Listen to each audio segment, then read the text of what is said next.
ሰላም ለዝክረ ስምኪ ዘመን ክርጣይሙ መዝሙር 65 መዝሙር ምስጋና ኦ አምላኽ ኣብ ጽዮን ከነመስግነካ ኢና መብጻዕናውን ክንፍጽመልካ ኢና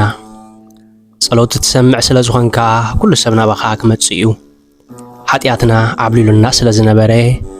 ንስኻ ንኃጢአትና ይቕረበልካልና ኣብቲ ቅዱስ ቦታኻ ክሓድሩ ዝሓረኻዮምን ዘቕረብካዮምን ሰባት ብፁዓን እዮም በቲ ኣብ ቤትካ ዘሎ ሰናይ ነገርን በበረኸት ቅዱስ መቕደስካን ክንጸግብ ኢና ኦ ኣምላኽ ምድሓንና ጸሎትና ሰሚዕካ ዓወት ትህበና ምእንቲ ከተድሕነና ኸዓ ዘደንቕ ነገራት ትገብር ህዝቢ ዓለም ብምልኡ እቶም ኣብ ርሑቕ ባሕሪ ዘለዉ ኸይተረፉ ኣባኻ ይዕቆቡ ብሓይልኻ ነኽራን ተኸልካዮም በዚ ድማ ብርቱዕ ሓይሊ ኣርኣኻ ሕማም ባሕርታትን ማዕበላቱን ኣህዳእካ ወኻዕታ ኣሕዛብ ኣህዳእካ ኣብ ኩሉ ዓለም ዝነብሩ ህዝብታት በቲ ንስኻ ዝገበርካዮ ተኣምራት ይስንብዱ ተግባራትካ ድማ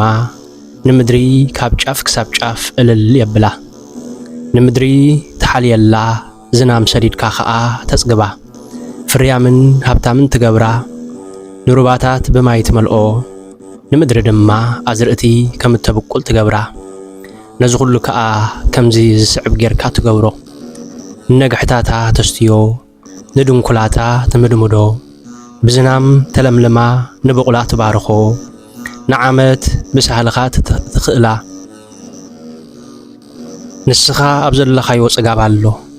ሰውሑታት ብኸብቲ ይመልእ ኮረባውቲ እውን ብሓጐስ ይኽደን ኣሳውሕ በባጊዕ ይኽደን ገርሁታት ድማ ብእኽሊ ይጉልበብ ኩሉ ኸዓ እልል ይብልን ይዝምርን አሜን።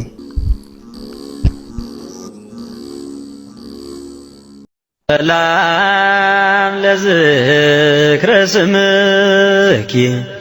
ዘመን ክርጣይሙ